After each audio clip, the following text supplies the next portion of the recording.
അല്ല, ഇതിന് നിങ്ങൾ തെറ്റിദ്ധരിപ്പിച്ചതിനെ വിവാദമാക്കേണ്ടതില്ല. കാരണം ഇല്ല, നിങ്ങൾ വിവരക്കേട് പറയണ്ട. ഞങ്ങൾ പറയുന്ന കാര്യം നിങ്ങൾ ശ്രദ്ധിച്ചിട്ടെന്ന് പറഞ്ഞാൽ മതി. ഇവിടെ എവിടെയും ആരുടെയും സാമ്പത്തികം പിടിച്ചു വാങ്ങാൻ വേണ്ടി ഒരു ശ്രമത്തിലേക്ക് ഗവൺമെൻറ്റും ദേവസ്വം ബോർഡും വരുന്നില്ല. ഈ കാര്യത്തിൽ ഒരു രൂപ പോലും നമുക്ക് അനാവശ്യമായി ചെലവഴിക്കാനുള്ള രൂപത്തിലല്ല കാര്യങ്ങൾ ആലോചിച്ചിട്ടുള്ളത്. മിക്കവാറും സ്പോൺസർഷിപ്പുകൾ പലരിടത്തുനിന്ന് ഈ സംഗമം സംഘടിപ്പിക്കാൻ ആളുകൾ വരുന്നുണ്ട്. അത് കൃത്യമായി ഗവൺമെൻറ് സംവിധാനങ്ങൾ പ്രയോജനപ്പെടുത്തി, ദേവസ്വം ബോർഡ് സംവിധാനം പ്രയോജനപ്പെടുത്തി സുതാര്യമായിട്ടാണ് ഇതുവരെ കാര്യങ്ങൾ നടന്നിട്ടുള്ളത്. ഇനി ഭാവിയിലും അങ്ങനെ നടക്കുകയുള്ളൂ. എല്ലാവരെയും സഹകരിപ്പിച്ചുകൊണ്ടാണ് ഇത് മുന്നോട്ട് പോവുക. ആരെയും മാറ്റി നിർത്തുന്ന പ്രശ്നമില്ല. അപ്പോൾ അതുകൊണ്ട് ഈ കാര്യത്തിൽ വിഭാഗീയത ഉണ്ടാക്കാൻ നിങ്ങൾ ശ്രമിക്കേണ്ട. മറ്റേ കൃത്യമായി കാര്യങ്ങൾ മുന്നോട്ട് അവരെ എല്ലാം ഒരു കൂട്ടരെയും മാറ്റി നിർത്തുന്നില്ല, എല്ലാവരെയും പങ്കെടുപ്പിച്ചാണ്. സംസ്ഥാനത്തെ മുഴുവൻ ഗവൺമെൻറ് സംവിധാനങ്ങളും കേന്ദ്ര ഗവൺമെൻറ്റിൽ നിന്ന് കേരളത്തിലേക്ക് പോയിട്ടുള്ള മന്ത്രിമാരുൾപ്പെടെ ഈ ചടങ്ങിൽ പങ്കെടുത്തുകൊണ്ടായിരിക്കും ഈ ചടങ്ങുകൾ നടക്കുക. അക്കാര്യത്തിലൊന്നും ഒരു സംശയമില്ല. അല്ല, അവരെന്തെങ്കിലും ആരോടും വേണം, അതെല്ലാം നിങ്ങൾ പറയണ്ട. ഇപ്പം ഇവിടെ ഏതായിരുന്നാലും ഗവൺമെൻറ് ഈ കാര്യത്തിൽ അതോടൊപ്പം തന്നെ ദേവസ്വം ബോർഡും വളരെ വ്യക്തമായി ഈ കാര്യം ജനങ്ങളുടെ മുമ്പിൽ വിശദീകരിച്ചുകൊണ്ട് തന്നെ ഭക്തരുടെ താല്പര്യങ്ങൾ സംരക്ഷിച്ചുകൊണ്ട് ശബരിമലയുടെ ആചാരാനുഷ്ഠാനങ്ങൾ പാലിച്ചുകൊണ്ട് ഇതിൻ്റെ വികസനം ലക്ഷ്യം വെച്ചുകൊണ്ട് മാത്രമാണ് ഈ കാര്യങ്ങൾ നടക്കുക. അതിൽ ആർക്കൊക്കെ സഹകരിക്കാൻ താല്പര്യമുണ്ടോ അവരെല്ലാം സഹകരിപ്പിക്കുക. ആ കാര്യത്തിലൊന്നും സംശയം വേണ്ട. അത് നിശ്ചയമായി അത് പരിപാടി വരുന്നതല്ലേ ഉള്ളൂ. നിങ്ങൾ അല്ല ഇല്ല, ഇത് ഇങ്ങനെ കാര്യം ഇപ്പം നമ്മൾ സംഘാടക സ്ഥിതി എടുത്തേ ഉള്ളൂ. ഇനി പരിപാടിയിലേക്ക് വരുമ്പോഴാണ് അവരൊക്കെ ക്ഷണിക്കുക. ഇല്ല, ഇക്കാര്യത്തെ സംബന്ധിച്ചിടത്തോളം കൃത്യമായി അറിയിക്കേണ്ടവരെയൊക്കെ അറിയിച്ചുകൊണ്ടാണ് ഇപ്പോൾ തുടങ്ങിയിട്ടുള്ളത്. ഇനി ക്ഷണിക്കേണ്ടവരെയെല്ലാം ഇതിൽ സഹകരിപ്പിക്കേണ്ടവരെല്ലാം ക്ഷണിക്കുന്ന പരിപാടി ഈ സ്വാഗത സംഘാടന ചെയ്യേണ്ടത്. ഇപ്പോൾ സംഘാടക സമിതിയിലേ ആയുള്ളൂ. ഇത് അടുത്ത മാസം 20-നാണ് നടക്കുന്നത്.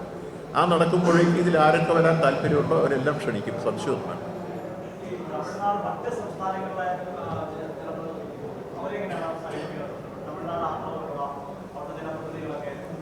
ഇപ്പം എല്ലാ സ്റ്റേറ്റുമായി ഒരു ആശയവിനിമയം നടത്തിക്കൊണ്ടിരിക്കുകയാണ്.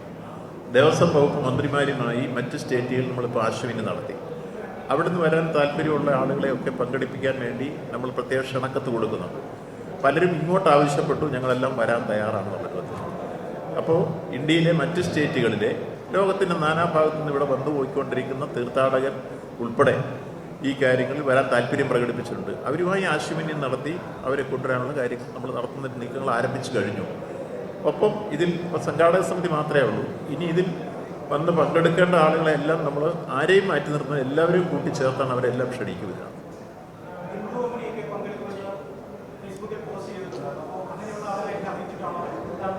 ഇല്ല, ഇവിടെ ഞാൻ സാമാന്യതയിൽ അല്ല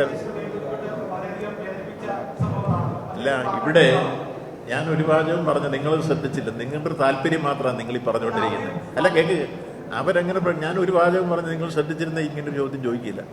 ശബരിമലയുടെ എല്ലാ ആചാരാനുഷ്ഠാനങ്ങളും കൃത്യമായി പാലിച്ചുകൊണ്ടായിരിക്കും ഈ പമ്പാ സംഗമമായിരുന്നാലും ദർശനമായിരുന്നാലും നടക്കുക. അതിനപ്പുറത്തൊരു കാര്യം ഉണ്ടാകും. ഇപ്പൊ ക്ലിയർ അല്ല കാര്യം.